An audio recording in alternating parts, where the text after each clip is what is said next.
This is Daily Flash with your hosts, Andrea Jackson and Mitch English.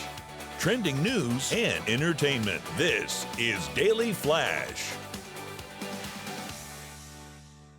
Hi, everybody. I am Mitch English. I'm Andrea Jackson. This is Daily Flash, your source for trending news and entertainment. I'm certain have heard it this month, playing all along. Silver Bells by Bing Crosby is the one who sings all that. This is interesting.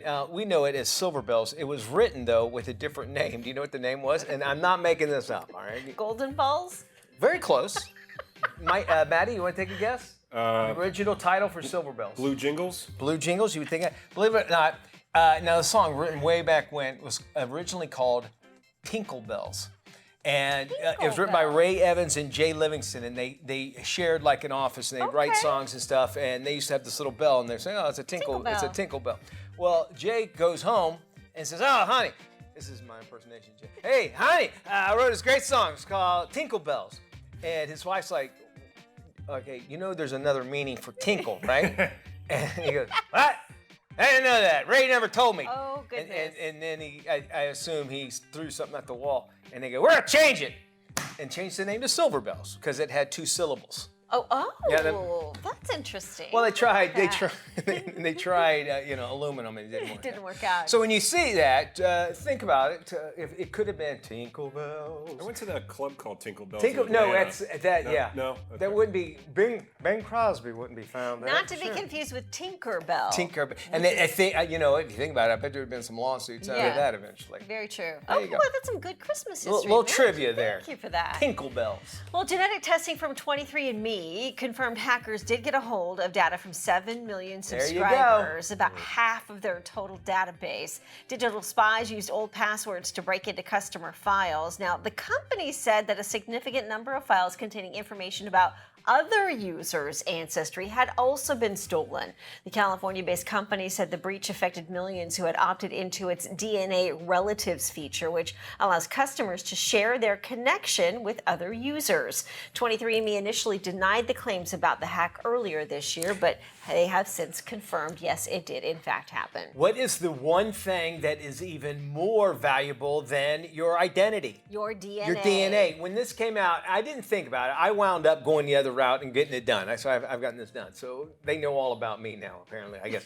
But no, this is all foolproof. Nobody's going to be able to do this. Now, you say, okay, so what? They know about my DNA. Think about what that information that they can do to you, especially with AI coming along. And I know it's going to sound very conspiracy theorist, but if they know, let's say, you are susceptible to some kind of food or something like that. Allergies, say again?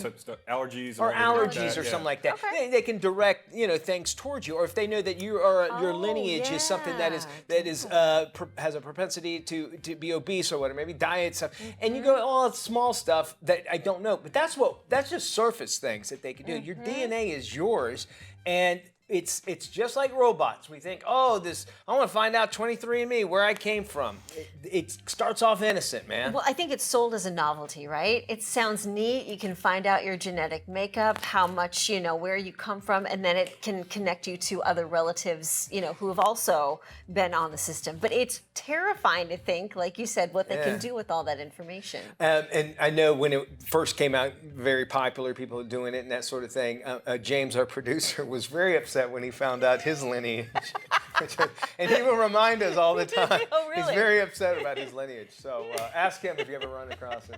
All right, a Chihuahua named Bean made a run for it on the Staten Island Expressway before he was actually nabbed by motorists and caught in a dramatic caught-on video rescue. Check it out. The pooch is the first seen on dash cam video, scrambling down the highway as cars just whiz by. Several drivers slow down, try to corral. This comes to a happy ending. Don't worry, guys. Several drivers slow down and try to corral the elusive pup. Eventually, one motorist catches up on the frisky runaway and pulls him inside the car. The Good Samaritan said that she spotted Bean on the busy roadway and began tailing him along with other drivers. Isn't it interesting what we'll do for animals? Yes. If there was I do it running naked up and down the road. All of a sudden, they're calling the cops up. They're calling the cops. Nobody would pick me up at all. Whizzing by you honking. I'm glad to see that because it says, there's good people out there that would risk their life. It's at night? At it night, looks like it's at night, or maybe it was early in the morning, but either way, dark. Yeah, dark on the roadways. All right, more Flash coming up after this.